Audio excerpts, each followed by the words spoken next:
Ok, veamos el siguiente ejemplo. Cierto imán superconductor en forma de solenoide tiene 50 centímetros de longitud. 0.50, perdón, centímetros de longitud.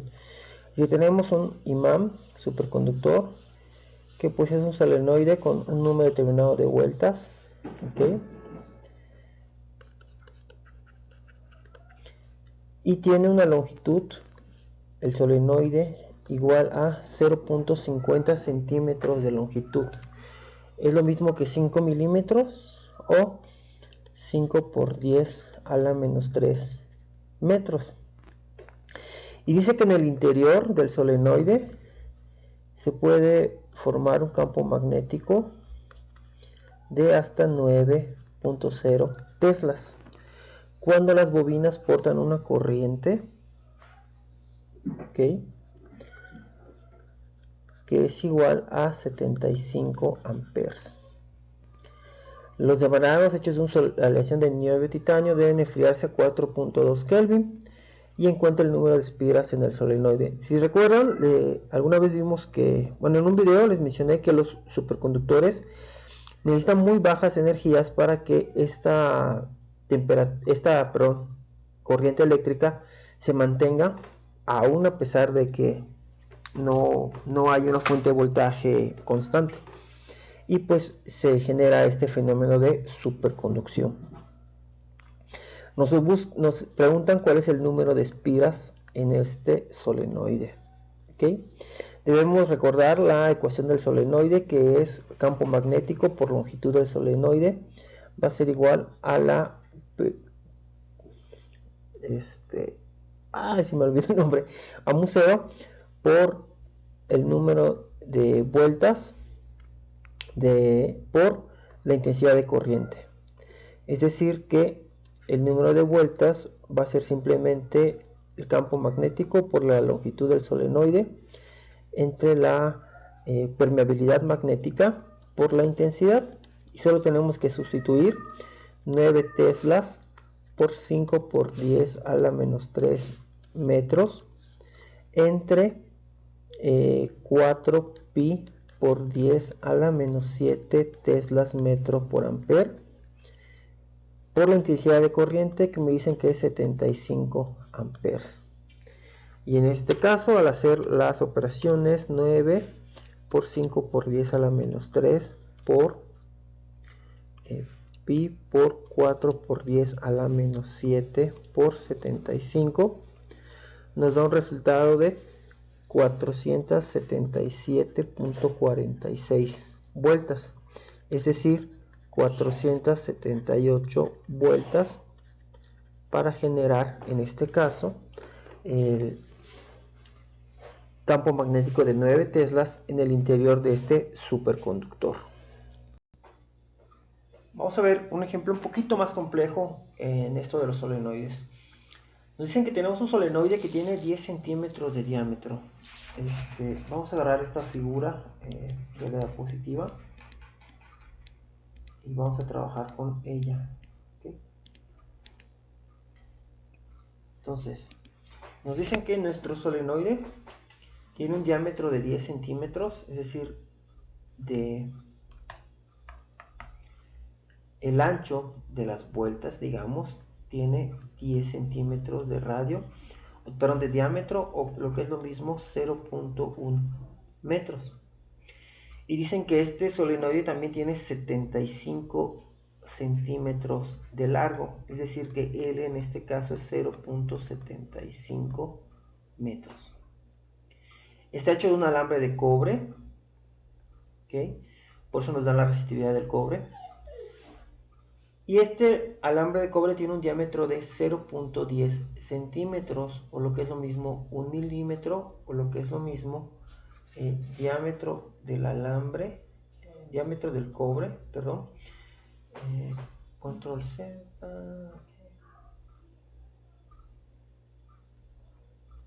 diámetro del cobre es 1 por 10 a la menos 3 metros, con un aislamiento muy delgado. Nos dicen que este cable se enrolla en un tubo de cartón en una sola capa, con vueltas adyacentes que se tocan. Es decir, que al ser esto un corte a la mitad de un solenoide, realmente esto representa un alambre que se enrolla, llega a este lado, pasa por debajo y se vuelve a enrollar. ¿Ok? Eso es lo que representa este dibujo.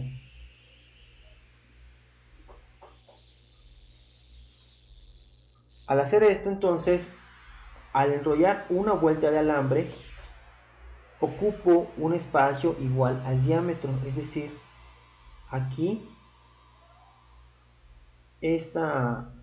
lo que ocupa este alambre es 1 por 10 a la menos 3 metros. Y están pegaditos, se tocan. Nos preguntan qué potencia tiene que ser entregada al solenoide para producir un campo de 8 militeslas en el centro. Voy a checar si estoy grabando.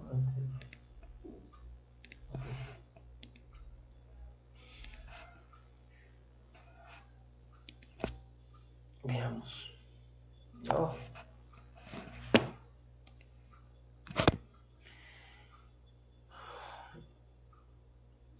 Para calcular la potencia, tenemos que recordar que la potencia es igual al voltaje por la intensidad. Tenemos que calcular el voltaje y la intensidad. La intensidad la podemos calcular con la fórmula del solenoide, pero el voltaje no. Sin embargo, debemos recordar que el voltaje es igual a la resistencia por la intensidad, y entonces la potencia puede ser la resistencia por la intensidad al cuadrado. Y me están dando la resistividad del cobre, así que puedo calcular la resistencia como la resistividad por el largo del alambre en que viaja la corriente entre el área transversal del mismo alambre. Tenemos que hacer notar que esta longitud del alambre no es lo mismo que la longitud del solenoide. La longitud del solenoide se refiere al largo después de enrollar el alambre. En cambio, la longitud para la resistividad se refiere a la cantidad de alambre que estoy enrollando. Es decir, a todos los metros ¿sí?, que necesito usar para construir este solenoide. Lo primero que tengo que calcular es el número de vueltas que necesito para construir este solenoide. ¿Cómo hago esto? Me doy cuenta que cada vez que yo doy una vuelta al alambre, voy a avanzar 1 por 10 a la menos 3 metros. Si doy una segunda vuelta, voy a avanzar 2 por 10 a la menos 3 metros. La tercera vuelta, 3 por 10 a la menos 3 metros. Y así. Es decir, que si multiplico el número de vueltas por el diámetro, debo llegar a la longitud del alambre. Y de aquí puedo despejar el número de vueltas como la longitud del alambre entre el diámetro del alambre. Es decir, 0.75 metros entre 1 por 10 a la menos 3 metros. Y el número de vueltas que necesito dar para construir este alambre va a ser igual a 750 vueltas.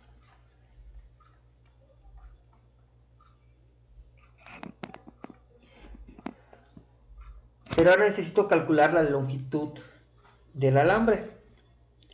¿Cómo conozco esa longitud del alambre? Cada vez que mi alambre dé una vuelta,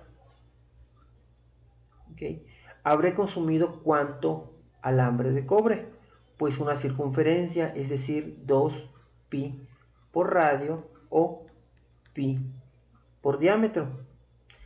Si yo necesito dar 750 vueltas, pues para saber cuánto alambre necesito después de dar esas 750 vueltas, pues solo tengo que multiplicar n por pi por diámetro, es decir, lo que consume una circunferencia o una vuelta por el número de vueltas que tengo que dar, es decir, 750 por 1 por 10 a la menos 3 por pi, y esto es igual a 750 por 1 por 10 a la menos 3. No, pero este es el diámetro del... Ya estoy fallando aquí. Este es el diámetro del alambre. Yo no necesito el diámetro del alambre, yo necesito el radio del solenoide, es decir, 0.1 metros. Cada vez que yo dé una circunferencia con un diámetro de 0.1 metros, estoy consumiendo esta cantidad de alambre. Entonces 0.1. 750 por 0.1 metros por pi. Y me dice que necesito consumir 235.62 metros de alambre de cobre. Es decir, después de que yo dé n igual a 750 vueltas, la longitud que consumí del alambre de cobre es 235.62 metros. Ahora ya puedo calcular la resistencia de este alambre de cobre, que va a estar dado por la resistividad 1.7 por 10 a la menos 8 Siemens por metro, por la longitud 235.62 metros de alambre, entre el área, que va a ser pi por diámetro al cuadrado, ahora sí es 1 por 10 a la menos 3 al cuadrado metros cuadrados, entre 4. Y esto me va a dar igual a la resistividad, es decir, esto por 1.7 por 10 a la menos 8 por 4 entre pi por 1 por 10 a la menos 3 al cuadrado. Y la resistencia de este alambre de cobre enrollado me va a dar igual a 5.1 ohms. Ya tengo la resistencia, me falta calcular la intensidad para poder calcular después la potencia. Okay. Otra vez debemos recordar que el campo eléctrico por la longitud del solenoide es igual a la permeabilidad magnética por el número de vueltas por la intensidad y despejo-intensidad. La intensidad que necesito para este solenoide va a ser igual al campo magnético 8 por 10 a la menos 3 teslas por la longitud del solenoide 0.75 metros entre la permeabilidad magnética 4 pi por 10 a la menos 7 teslas metros entre amper por el número de vueltas 750 vueltas. Okay. Entonces tenemos 8 por 10 a la menos 3 por 0.75 entre pi por 4 por 10 a la menos 7 por 750 vueltas. Y nos dice que necesitamos una intensidad de corriente igual a 6.37 amperes. Ya que tengo estas dos cantidades, pues la potencia es simple y sencillamente 6.37 amperes al cuadrado por la resistencia 5.1 ohms. Y este es igual a